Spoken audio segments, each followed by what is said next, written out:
Labadiena, pradedame tiesioginę transliaciją ir šiandien kalbame apie robotinę chirurgiją urologijoje. Mūsų svečias Santaros klinikų urologijos skyriaus vedėjas, gydytojas urologas, docentas Albertas Čekauskas. Labadiena. Labadiena. Kviesime pasiklausyti pokalbio, kuriame kalbėsime apie urologinės operacijas, kurios atliekamos robotinė sistema. Medicinoje yra numatytos aiškios indikacijos, mes tą kalbėjome, kai pradėjome robotinę chirurgiją mūsų klinikose, kada būtent ši sistema yra pirmo pasirinkimo. Tai yra operuojant prostatos bei inkstų vėžį. Ir dabar klausimas jums, daktarė, praėjo jau 1,5 metų, kai yra naudojama ši sistema, tai kokiųgi operacijų yra atliekama daugiausiai, kiek jų, prašau. Taip. Tai sveiki, laba diena, smagu kalbėti šią temą, nes pirmiausia tai, kad robotinė chirurgija, tai jau matoma 20 gal metų iš tikrųjų pasaulyje ir daugiau šiek tiek. Ir labai džiaugiamės, kad jau mes bent 1,5 metų jau turime šią sistemą ir labai esam patenkinti, urologam labiausiai jos panašu, kad reikia, nes ir atsirado iš esmės urologų iniciatyva, nes ten operuoti yra šiek tiek sudėtingiau, dubuo, siaura erdvė, dėl to tai yra tikrai naudinga. Tai mūsų atveju tai galim pasidžiaugti, kad rytoj bus atlikta 100 urologinė robotinė operacija, ką mes turėjome su kolegom, jau praktiškai tuoj pasieksim 200. Tai iš tikrųjų, didžioji dalis operacijų yra atlikta kaip radikalios prostatektomijos, tai yra prostatos vėžio operacijos, tai yra šalinamas prostata, kai yra indikacija onkologinė liga. Tai čia yra mūsų didžioji dalis ir matyt mes irgi neužilgo ir tokių operacijų pasieksim 100 skaičių. Kitų buvo atlikta ir inksto operacijų, inkstų vėžio operacijų, buvo atlikta inksto paėmimas donorui su tikslu transplantuoti ir ten viena kita plastinė operacija dėl geldelės susiaurėjimo ir panašiai. Tačiau šiuo metu, kadangi yra šiek tiek dar laukiama ir papildomo apmokėjimo to klausimu, tai truputį yra, mes kol kas ją prilyginam laparoskopinį operaciją apmokėjimo klausimu, bet džiaugiamės, kad tai galim padaryti ir galim pasiūlyti savo pacientam. Daktarė, papasakokit, kaip vyksta operacija, kokia jos trukmė. Tarkim, apie prostatos operacijas kalbam, dažniausiai vėžio atveju, taip, kaip jinai vyksta, kiek trunka, kaip atrenkami pacientai, ar visiems jį galima būtent su robotinė sistema atlikti? Iš esmės, jeigu yra tinkamas pacientas chirurginiam gydymui, tai dabar jau praėjus tam tikram, vis tiek yra tam tikra mokymosi kreivė, visi kolegos, mes esam 4, tai aš vadovauju tai komandai ir yra daktaras Arnas Bakavičius, Tomas Januškevičius ir Augustinas Matulevičius, kurie yra praėję tos kursus ir gali atliktas operacijas ir jas atlieka. Iš esmės, jeigu pacientas yra operabilus ir onkologinė prasme yra tinkamas chirurginiam gydymui, tai praktiškai visais atvejais galima tą gydymą skirti kartais dėl, tai kadangi yra laparoskopinė operacija, tai yra, šiek tiek yra prileidžiama oro, CO2 iš tikrųjų prileidžiama į pilvo ertmę, kad atsirastų vietos, tai pacientas guli šiek tiek žemyn galva palenktas, tai esant tam tikrom kardiologiniam situacijom, gali būti, kad šita operacija ne visai tinkama, tiek ir laparoskopinė, tiek robotinė. Tačiau, mūsų centre, jau 3 metai nėra atliktos atviros prostatos operacijos. Jau 22 metais buvo atlikta visos laparoskopinės operacijos ir kai prasidėjo 23 metais robotinės, tai praktiškai jos po truputį įsivažiavo ir dabar turime, vien jau kalbant apie prostatos vėžio operacijų, 70% robotinių operacijų ir 30% yra atliekama laparoskopiškai. Tai kaip ta operacija yra atliekama, tai pirmiausia, reikia įsivaizduoti, kad robotas pats neoperuoja, tai čia matyti ir vis tą žinią skleidžiam, tai dar vis manau, kad kada nors taip galbūt ir bus. Ir mes mokome tą robotą ir dabar kalbam apie AI ir taip toliau, kad kažkas tai kažkada tai išmoks iš mūsų operuoti gal geriau ir už mus. Tačiau šiuo metu mes sėdime šalia, tai yra chirurgas sėdi prie tokios vadinamos konsolės. Jeigu klauso jaunimas, tai yra Xbox'o, jeigu įsivaizduojate, pultelį, tai tas pultelis yra padalintas per pusę ir mes laikome instrumentus ir su rodomuoju pirštu galima atidaryti, uždaryti instrumentą, tai arba suimam, arba galim nukirpti kažką, tai ir visi judesiai riešo ir rankos atkartoja to instrumento judesį jau viduje pilve. Tai ką tai duoda? Jeigu įsivaizduotume laparoskopiškai, tai mūsų rankos yra tiesios, tai kaip su kinų lasdelėm, sakykime. Tai jūs imat ir nėra jokio lenkiamojo judesio. Tai galim suimti, nukirpti. Tai tada jau yra tam tikros technikos, chirurgas eina iš vienos pusės, iš kitos, kad tai galėtų atlikti tai, ką jisai norėtų. Ir kalbant apie prostatos vėžio operaciją, mums labai svarbu išsaugoti tam tikras struktūras ir kas yra svarbiausia, kad mums reikia susiūti šlapimo pūslę su šlaple, kai jau nebėra prostatos ir tas siuvimo momentas iš tikrųjų ir daugiausiai prideda naudos, nes tai labai sutrumpina anastomozės atlikimą, tai galima atlikti patogiau, kaip sakant, kruopščiau. Jeigu, pavyzdžiui, palyginus atviros operacijos, tai būdavo uždėtos 5 siūlės tiesiog ir taip maždaug matant, nematant, bet jaučiant yra prisiūnama šlapimo pūslė, nes tokia technika nieko nesimato. Šiuo atveju mes viską galim matyti, vizualizuojam, turime 3D ekraną, kuriame mes iš esmės su specialiais akiniais galime matyti vaizdą, tai žinom gylį, kur mūsų yra instrumentas, žinom atstumus nuo audinių, ir žymiai geriau orientuojamės. Tai ir to susivimo metu mes galime visus etapus matyti. Ir tai, ką duoda, tai galiausiai mes galime anksčiau ištraukti šlapimo pūslės kateterį po operacijos, rečiau pasitaiko, kad kažkas užbėga ir, sakykime, ta anastomozė nelaiko ir toje vietoje atsiranda kažkoks defektas. Ir tai jau irgi yra jau visais mokslais patvirtinta, kad ta vieta rečiau linkusi susiaurėti. Prie atvirų operacijų tai buvo gana dažnai 1 iš 10, o čianais yra 1 iš 1000, galbūt ir net mažiau kartais. Tai tuo galime pasidžiaugti.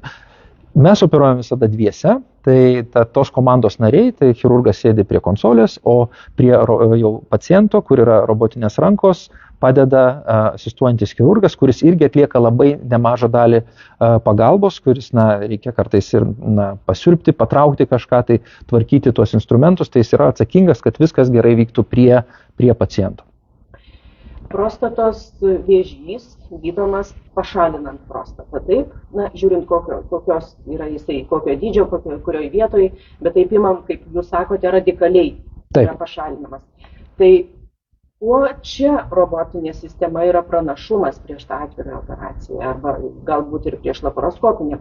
Ką jis išsaugo, kokios galimybės yra tiesiog saugiau padaryti tą? Tyrimų vis atsiranda, jau praktiškai nebėra lyginama robotinė sistema su atvira operacija, nes iš tikrųjų, jeigu imant Europą, tai tik tai reti centrai rutiniškai daro atviras operacijas, galbūt kai kurie netgi ir tam tikrais tyrimo tikslais, dėl to, kad galbūt bando pašalinti daugiau limfmazgių, jeigu yra liga labai agresyvi ir jos labai daug, tai tokiu atveju bando tą gydymo metodą dar išlaikyti tam tikriem išskirtiniam atvejam. Bet iš tikrųjų laparoskopija ir robotika yra praktiškai vedantieji būdai ir kas jau įsigyja robotą, į laparoskopiją jau labai sunkiai grįžta. Ką duoda naudos, tai svarbiausia, kad jeigu mes diagnozuojame prostatos vėžį pakankamai anksti ir tai yra vidutinės rizikos liga, netiek tos daug ligos, mes galime siūlyti vyram išsaugoti lytinę funkciją. Tai čia yra neurovaskulinio pluošto, tai yra nervai, kurie ateina pro prostatą į lytinius organus, jie yra iš esmės prilipę prie prostatos. Tai nėra, kad pasakys dabar daktaras, aš išsaugosiu jūsų nervus. Tai gal nėra visiškai teisinga, nes yra atliekama tam tikra operacija, kurios metu yra saugoma tas sritis, kurioje yra neurovaskulinis pluoštas.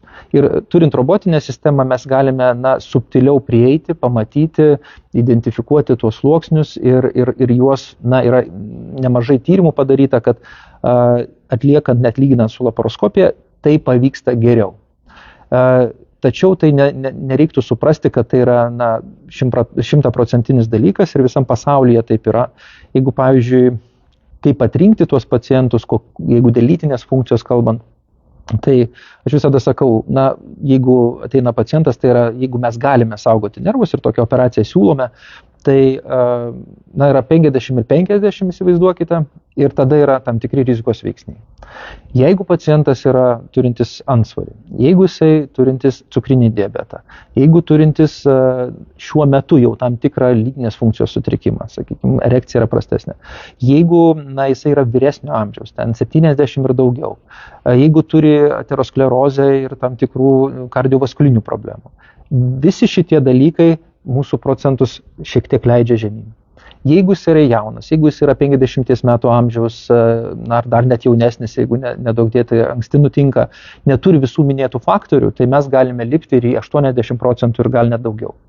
Jeigu kartais ligos yra vienoj pusėje ir mes galime visgi saugoti, tik tai, nes ateina du nervai, mes tokie simetriški esam, tai jeigu mes išsaugojame vieną pusę, tai ta šiek tiek irgi atsistatymo galimybė mažėja, bet kaip sakau, jeigu yra elektra, jeigu yra nervai, kurie gali praaugti, tai tada mums padeda vaistai, tie vadinami Viagros tipo vaistai, kurie pagerina erekciją, tai jie skiriami vien ir reabilitacijai, kad po truputėlį atsistatytų ta funkcija, nes funkcija pradingsta visiems po operacijos, vienaip ar kitaip, ir mes tikimės, taikydami įvairias reabilitacinės priemonės, kad tai atsistatys. Ir tas procentas, apie kurį aš kalbu, tai yra maždaug po metų, kokį mes galutinį rezultatą turim. Ir jau vartojant dar papildomai vaistą, mes galime turėti labai neblogą efektą ir grįžti prie įprastinio ir tinkamo porai lytinio gyvenimo.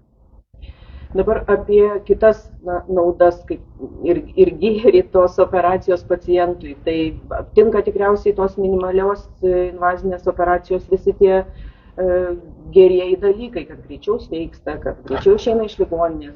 Taip, tai iš esmės, tai kas yra tikrai įrodyta jau pirmuosiuose netgi tyrimuose, tiek apie laparoskopiją ir po to pasikartota apie robotinę chirurgiją, tai kad pacientas guli ligoninėje trumpiau, kad mažiau yra kraujo perpylimo poreikis, kad yra skausmo pojūtis mažesnis, tai čia jau tikrai. O jau tada einame į tam tikros operacijos. Tai kas mums aktualu prie prostatos vėžio, tai yra, kad ar yra radikaliau pašalinama. Tai yra tyrimų, rodančių, kad jau su robotinė netgi turim mažiau teigiamų kraštų, tai reiškia, kad yra nupjauta šalia tumoro ar ant to naviko.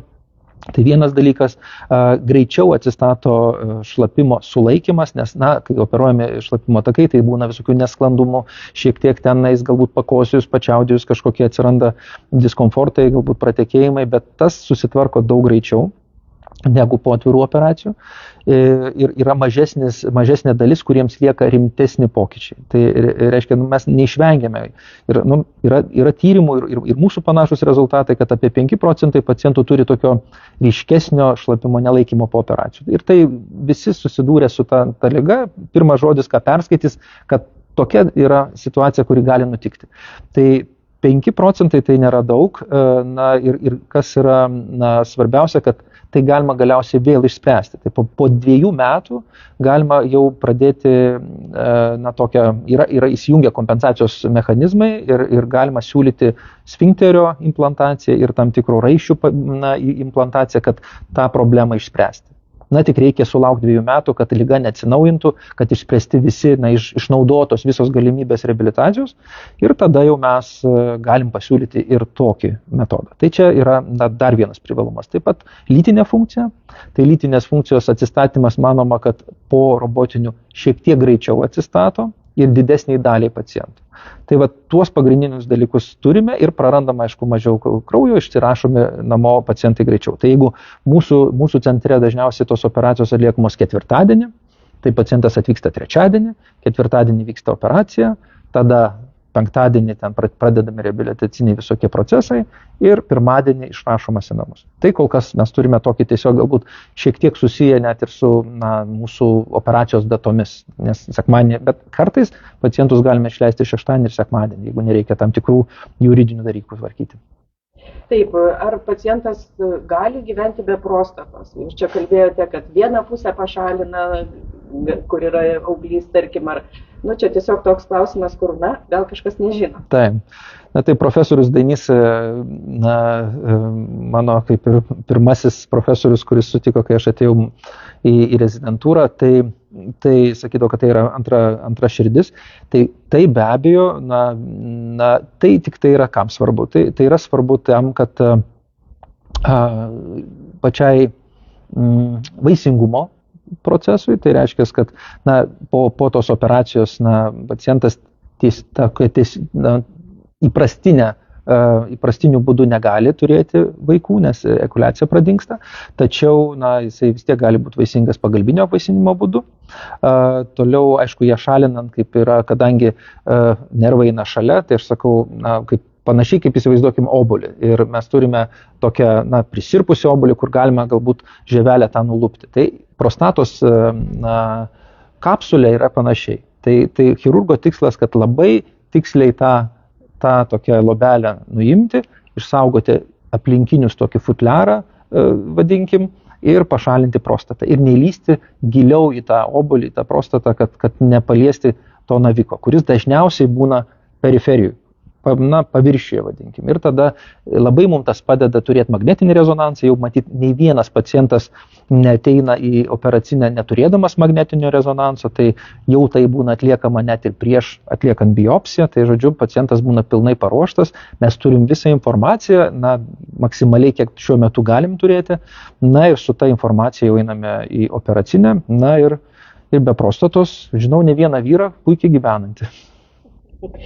Taip, su bendra nejautra vyksta operacija, taip? Taip, operacija vyksta pilno nejautroji, tai yra apie 3 valandų operacija, gali būti ir ilgesnė, ir šiek tiek trumpesnė, priklausomai nuo situacijos, kartais šalinami limfmazgiai, kartais nešalinami limfmazgiai, tai ir nuo paciento sudėjimo, prostatos dydžio, tai kaip sakot, ar visi pacientai. Mes esam tokioje situacijoje, kad neturime kur daugiau nusiųsti paciento.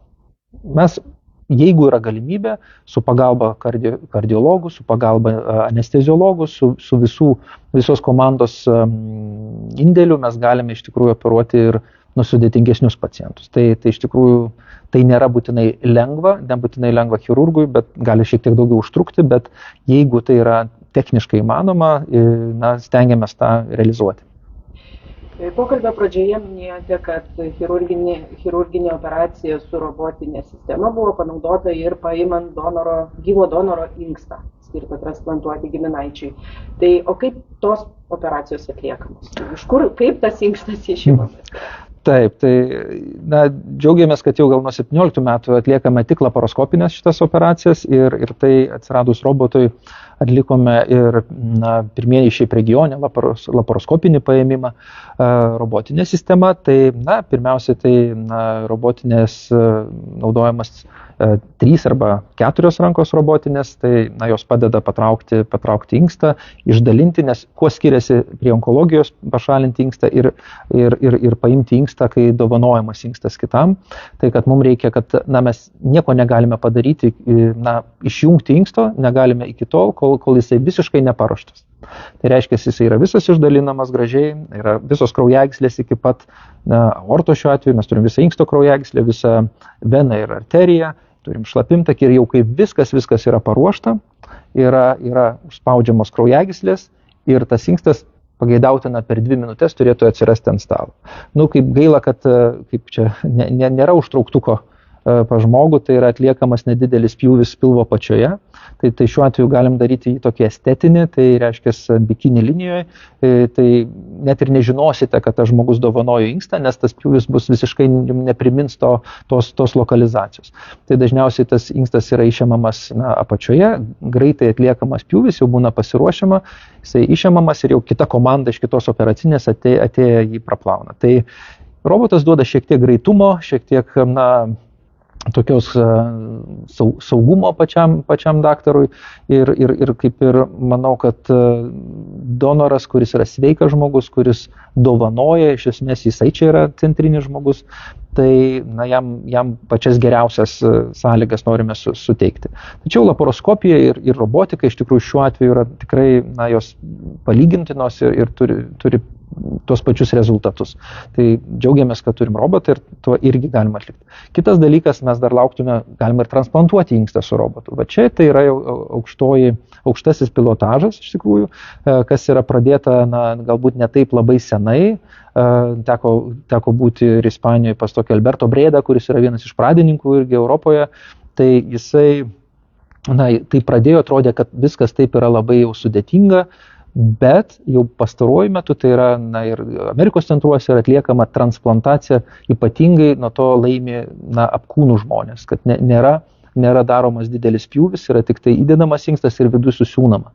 Tai reikia pjūvio įdėjimui tik tai ir tada gydymas, ir kadangi vis tiek pacientai, kuriems transplantuojamas inkstas recipientai, jie yra sunkesni ligoniai, jie yra ir dializuojami, jie turi dažnai ir cukrinį diabetą, antsvorį, įvairiausias problemas, tai ta chirurginė trauma mažesnė. Tai čia galbūt svajonės į priekį, bet kol kas kalbame apie prostatos vėžį ir labai džiaugiamės, kad tą galim daryti jau dabar.